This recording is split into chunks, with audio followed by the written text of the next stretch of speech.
都話好幼化嘅時候，我哋而家嚟到呢度啊。頭先講嘅神獸啦，呢個就係 3D 打印，即係呢個係假嘅，呢個係假嘅，但係就影翻俾你睇。可能真嗰個咧擺咗落博物館，因為太稀有，所以佢自己可以打印出嚟。就係一隻頭先我哋睇嘅神獸啦，個嘴有啲大啊，咁咧就捧咗個頂啊，天元頂啊，講笑，只係一個普通嘅頂，咁就有嗰啲人喺度啦。頭先呢個高立人啊，就喺呢度啦。呢個就係頭先我哋睇嘅跪嗰啲像啦。mini 版都有，好 cute， 又有分喎，青銅又另一隻。好啦，到呢個最壯觀啊，又最面積佔得最大嘅，我哋頭先睇嘅青銅大立人啊。係喎，俾你影嘅。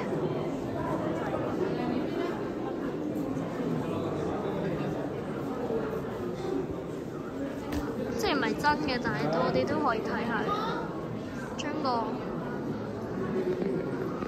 咁樣好少少，有啲氣氛。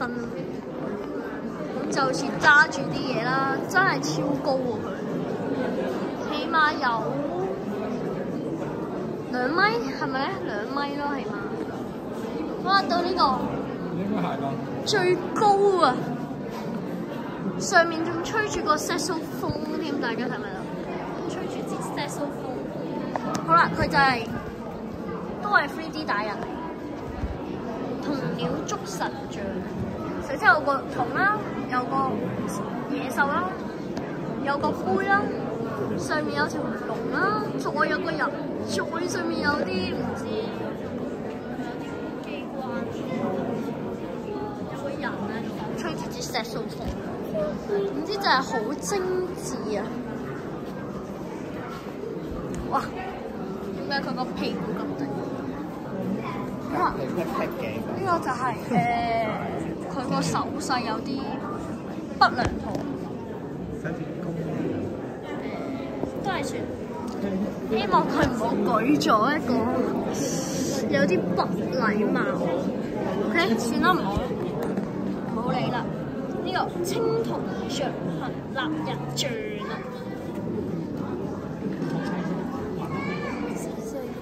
個頭髮 gel 得好靚，就類似一個。好，我哋繼續行。哇！前面仲有嘅，咁我哋去完黃色地區，我哋而家嚟到紅色地區。紅色地區包括有呢個雀仔啊，青銅鳥啊，好似鳳凰嗰3隻。下一個。然後咧，再嚟到呢啲啦，到金器啦。我哋頭先嘅，我哋慢慢掃過去。金箔，金喇叭，係叫金喇叭，就係用一啲金箔啊，金箔虎形，好薄嘅呢啲魚形金箔。又有另一個魚形金箔，但係佢隻魚真係有啲抽象，一條嘢就叫魚。最後就係捲雲紋金喇叭形，青銅，有隔離就有啲青銅鳥啦，有一啲青銅鳥形狀啦，青銅鳥嘅裝飾啦。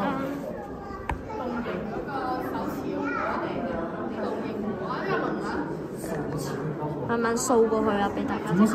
有生鏽嘅跡象嘅。好，我哋繼續行。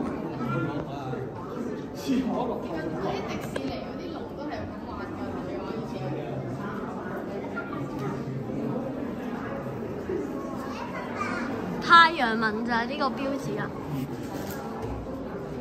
大家可以參照嚟做 design 嘅。如果你係嗰啲 designer， 你可以用呢個嚟做 design 嘅。呢呢啲我哋就唔講啦，都係一樣嘅，就係一個龍，呢條龍啦，就係青銅龍。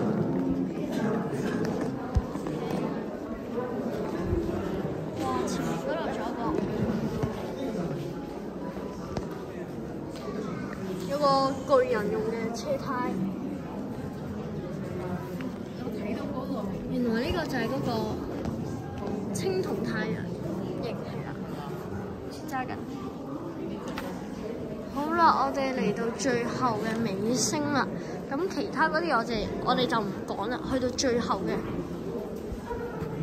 粉照品就係咁啦，好似有啲螺旋啊，螺旋。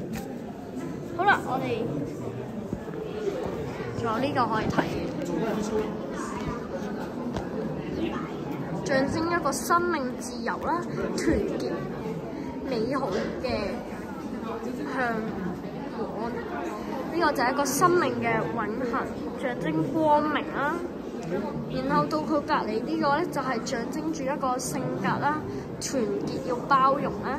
最後就係12生肖4季4方嘅意思喎。佢咧就唔係真嘅，但係佢就用咗嗰個膠嘅質感。好啦，我哋冇啦，仲有呢啲，咁好啦。我哋嘅 Part 5定係 Part 6咧，我唔記得咗。總之，我哋準備要完啦，我哋可能拍得呢幾部，希望大家可以欣賞啦。同埋呢個三星堆咧，都係好難可以 book 到嘅。希望大家可以由一到最後去睇晒，好唔好？咁我都好辛苦要整片㗎。咁我哋睇埋最後，我哋就完畢啦。好，有我哋呢個圖啦，大家可以全部，大家可以注意全部都係喺晒成都嗰度。大家可唔可以睇下？全部都係喺晒成都嗰度，所以成都係有幾偉大。好啦，最後我哋有呢啲啦，呢啲戰機你覺唔覺得好型？戰國。仲有呢啲咧。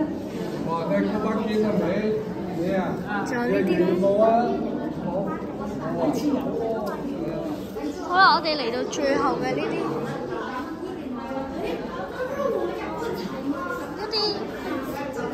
床咯，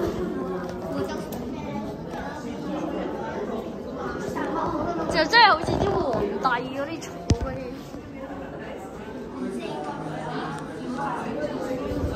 呢啲就係嗰啲碗啦，台啦。咁好啦，我哋而家呢個系列就完畢啦，希望大家可以了解到三星堆究竟係由邊度啦，即係呢啲嘢係畫喺邊度啊？究竟佢有冇咩意思啊？同埋唔使大家自己嚟睇，我已經睇晒。好啦，我哋最後嘅結論啦，就係呢個連綿不斷啦，自然、宇宙、生命、藝術等探索為。最後就係生生不息。